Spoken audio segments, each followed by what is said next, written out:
Setelah Xiaoyan, Xian dan juga dokter peri kecil pergi meninggalkan kekaisaran Chuyun, mereka lantas mulai memasuki jalur pegunungan menuju wilayah Black Corner. Sepanjang perjalanan mereka bertemu dengan berbagai macam magical beast tingkat tinggi yang secara alami membuat perjalanan panjang ini menjadi tidak lagi membosankan. Tentu saja Xiaoyan memanfaatkan hal tersebut untuk berlatih sekaligus meningkatkan kekuatannya. Tak terasa 5 bulan pun telah berlalu sejak kelompok Xiaoyan memasuki jalur pegunungan tersebut. Dan setelah melewati pertempuran panjang melawan para magical beast, Xiaoyan kini telah berhasil menerobos ke bintang 3 Do Huang. Tak lama kemudian kelompok Xiaoyan pun terhenti dan mendarat di sebuah tebing. Mereka akhirnya dapat melihat dataran hitam yang begitu luas membentang di hadapan mereka. Hal ini menunjukkan bahwa saat ini Xiaoyan dan yang lainnya telah berhasil sampai ke tempat tujuan mereka, yaitu wilayah Black Corner. Sesampainya di sana, Xiaoyan lantas memimpin Xian dan juga dokter peri kecil melewati rute perjalanan yang ada di dalam ingatannya. Setiap kali mereka menemukan kota kecil, Xiaoyan akan turun untuk mencari informasi terbaru terkait wilayah Black Corner. Sepanjang jalan, Xiaoyan terus bertanya kepada orang-orang sekitar apakah ada desas-desus yang berhubungan dengan gerbang Xiao. Namun karena tak satu pun dari mereka yang mengetahui masalah fraksi ini, Xiaoyan pun merasa lega dan yakin bahwa gerbang Xiao sepertinya dalam keadaan baik-baik saja. Nah, setelah memastikan semua itu, Xiaoyan lalu mulai mengumpulkan informasi terkait bahan obat yang dapat membantu untuk mengontrol tubuh racun milik dokter peri kecil. Selain itu, Xiaoyan juga tertarik untuk mengetahui kapan wilayah Black Corner melangsungkan pelelangan skala besar seperti sebelumnya. Bagaimanapun, teknik langkah 3000 petir serta potongan peta The Purifying Demonic Lotus Flame merupakan benda yang dia dapatkan dalam pelelangan itu. Jadi ada kemungkinan Xiaoyan bisa mendapatkan informasi terbaru tentang api surgawi yang sedang dia cari jika bisa hadir dalam pelelangan tersebut. Selang beberapa waktu, Xiaoyan pun akhirnya mengetahui bahwa pelelangan skala besar selanjutnya akan diadakan di sebuah kota bernama Black Emperor City yang terletak tepat di bagian barat wilayah Black Corner. Dikabarkan bahwa kota ini dipimpin oleh salah satu fraksi yang bernama Sekte Black Emperor. Meski keberadaan sekte ini tidak begitu mencolok, namun kekuatan yang mereka miliki jelas bukan sesuatu yang bisa diremehkan. Singkat cerita, kelompok Xiaoyan pun tak membuang waktu lebih lama lagi dan segera pergi menuju Black Emperor City untuk mengikuti pelelangan. Sesampainya di bagian luar kota, kelompok Xiaoyan lantas turun dan memutuskan untuk berjalan kaki sembari mengamati situasi di sekitar mereka. Setelah berjalan cukup lama, Xiaoyan dan yang lainnya secara tidak sengaja melihat ada 2 sosok manusia yang sedang melarikan diri ke arah mereka. Tampaknya kali ini ada sebuah pertempuran yang sedang terjadi di sana. Tentu saja masalah semacam ini merupakan hal yang biasa terjadi di wilayah Black Corner. Oleh karena itu, Xiaoyan memerintahkan Xian dan juga dokter peri kecil agar tidak terlibat dengan masalah orang lain. Tak lama setelah itu, 2 sosok manusia yang sedang mencoba melarikan diri itu pun melihat ke arah Xiaoyan dan segera meminta pertolongan. Selama Xiaoyan bersedia membantu, maka mereka berjanji akan memberikan bayaran yang setimpal atas bantuan tersebut. Di saat yang bersamaan, sekelompok pasukan yang mengejar mereka pun akhirnya sampai dan langsung mengepung tempat tersebut hingga membuat kelompok Xiaoyan juga ikut terjebak di dalamnya. Meski 2 sosok manusia yang tidak lain adalah seorang lelaki parubaya dan seorang gadis muda itu terlihat sangat menyedihkan, namun Xiaoyan tetap memutuskan untuk tidak terlibat dan segera pergi menjauh. Melihat kelompok Xiaoyan perlahan pergi dari tempat tersebut, lelaki parubaya itu pun segera berteriak penuh harapan sembari berkata, "Teman kecil, kami adalah orang-orang dari Akademi Jianan. Selama Anda mampu menyelamatkan kami, aku yakin Akademi pasti akan memberikan hadiah yang sangat memuaskan." Begitu mendengar perkataan itu, Xiaoyan pun seketika berhenti dan langsung berbalik sembari bertanya, "Apakah benar kalian berdua adalah anggota Akademi Jianan?" Sontak pertanyaan ini membuat 2 sosok manusia tersebut tercengang dengan perubahan sikap Xiaoyan yang sangat signifikan. Lelaki parubaya itu lantas memperkenalkan diri bahwa dia bernama Maidi dan merupakan seorang instruktur di Akademi Jianan. Sedangkan gadis muda yang bersamanya adalah muridnya yang bernama Moling. Setelah mengetahui identitas mereka, Xiaoyan pun menunjukkan senyum manis di wajahnya dan segera mengajak instruktur Maidi dan juga Moling agar segera bergabung dengan kelompoknya. Tentu saja tindakan ini membuat pasukan yang mengepung mereka seketika dipenuhi amarah dan berniat untuk melenyapkan kelompok Xiaoyan saat itu juga. Tak menunggu lama, lebih dari 10 prajurit berpedang pun langsung menyerbu ke arah Xiaoyan dengan niat membunuh yang sangat padat. Tentu saja untuk menghadapi sekelompok pasukan semacam ini, Xiaoyan tidak perlu bertindak serius. Setelah mengamankan Maidi dan juga Moling, Xiaoyan lalu meminta Xian agar membereskan masalah tersebut. Melihat gadis kecil seperti Xian diminta menghadapi mereka, Maidi pun sontak merasa khawatir dan segera memberitahu Xian agar waspada dikarenakan para prajurit itu semuanya adalah Dadoushi, terutama pemimpin mereka yang merupakan seorang ahli Dowling bintang 7. Tepat setelah suara peringatan itu terdengar, seluruh prajurit yang mencoba menyerang kelompok Xiaoyan pun seketika tumbang di tangan Xian.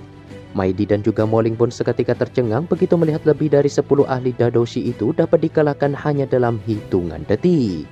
Pemimpin pasukan tersebut sontak dipenuhi ketakutan setelah melihat betapa menakutkannya kekuatan yang dimiliki gadis kecil di hadapannya itu.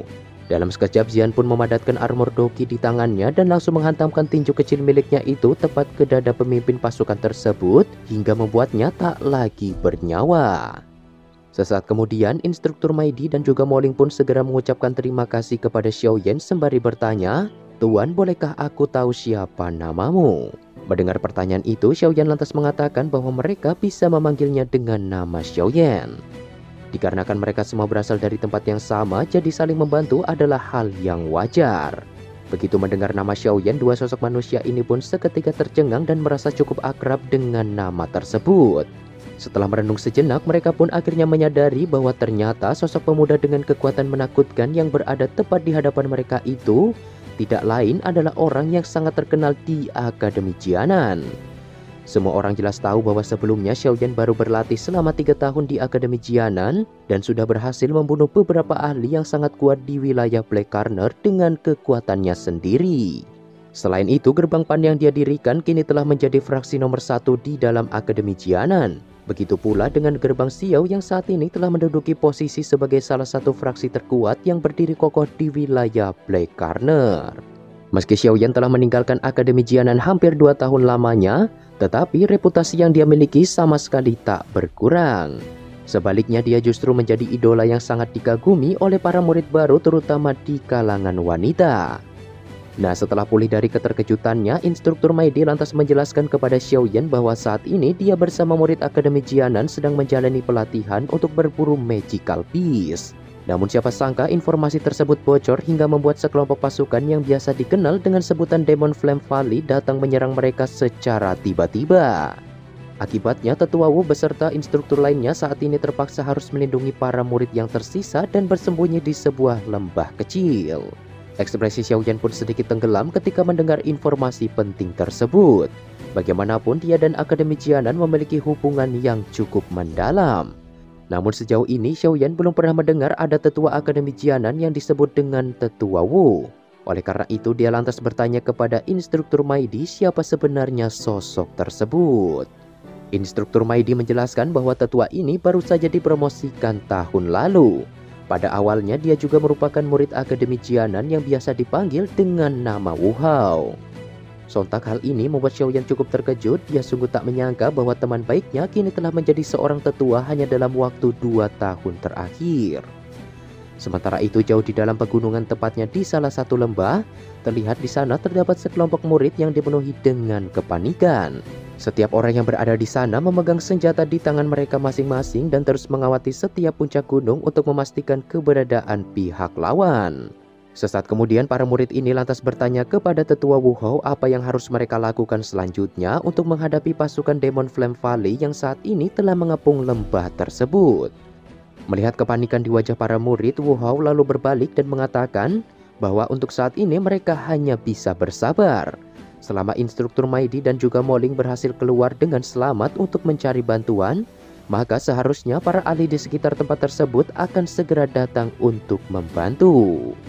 Selain Wu Hao, di sana ada juga keluarga Xiaoyan yaitu Xiao Yu yang saat ini telah menjabat sebagai seorang instruktur di Akademi Jianan. Setelah 2 tahun berlalu, penampilannya kini jauh lebih seksi dan feminim dari sebelumnya. Bahkan di saat genting seperti ini, para murid pria akan mengambil kesempatan untuk bisa memandang tubuh indahnya itu. Tak lama kemudian, seorang pria berjubah abu-abu dengan sayap doki di punggungnya pun secara tiba-tiba muncul di langit. Tak hanya satu, di belakang pria ini juga terdapat lebih dari 10 ahli yang terlihat cukup kuat. Di saat yang bersamaan, pria berjubah abu-abu itu lantas menyapu pandangannya ke arah Wu Hao sembari tertawa terbahak-bahak dan berkata, "Tak kusangka hari ini aku akan bertemu dengan Wu Hao sang pedang berdarah dari Akademi Jianan." Dari kejauhan Wu Hao dapat mengetahui bahwa pria berjubah abu-abu itu tampaknya adalah seorang ahli doang. Selain itu, Wu Hao juga dapat merasakan kalau di antara pasukan yang berada di belakangnya itu masih ada satu ahli doang lainnya. Dengan kekuatannya sendiri yang hanya berada di kelas doang bintang 4, tentu menghadapi musuh selevel dengannya bukanlah hal yang mudah.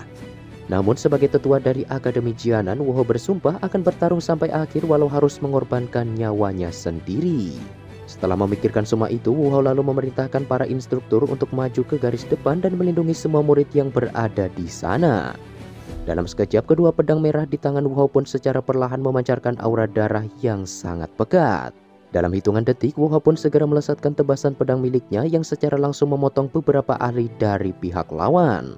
Tak hanya Wu Hao, para murid Akademi Jianan juga ikut bentrok dengan pasukan Demon Flame Valley hingga membuat ledakan Doki terjadi di seluruh lembah tersebut.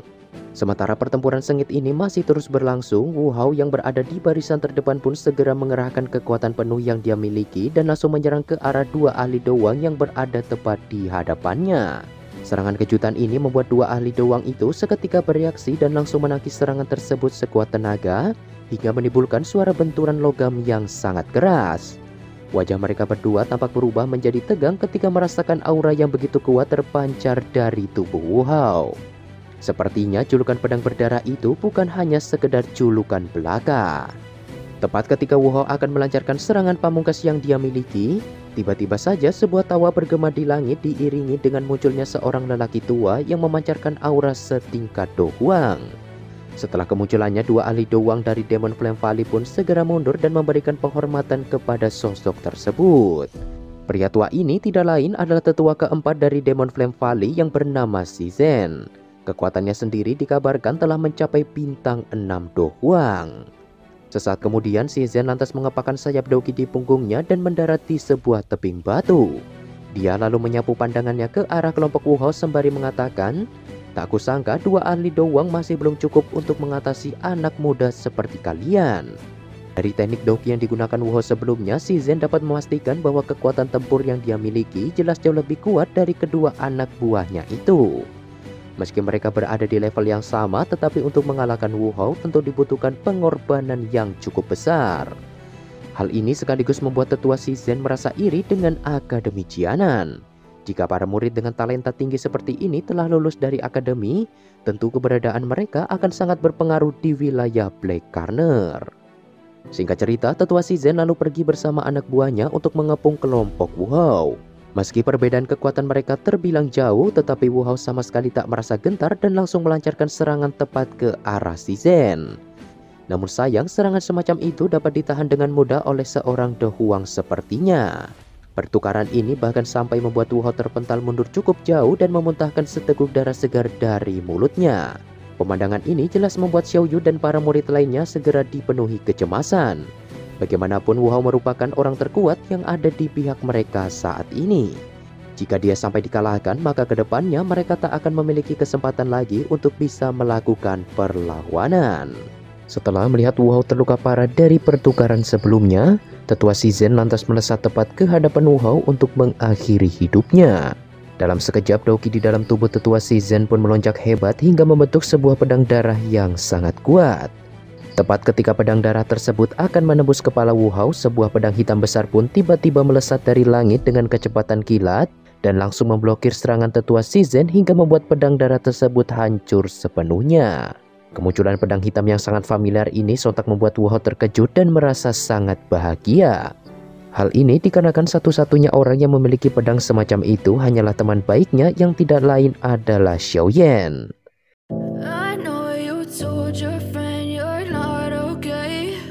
Nah, kira-kira seperti itulah spoiler pembahasan BTTH Season 5 episode 74-nya. Thanks buat kalian yang sudah menonton video ini dan sampai berjumpa lagi di pembahasan selanjutnya.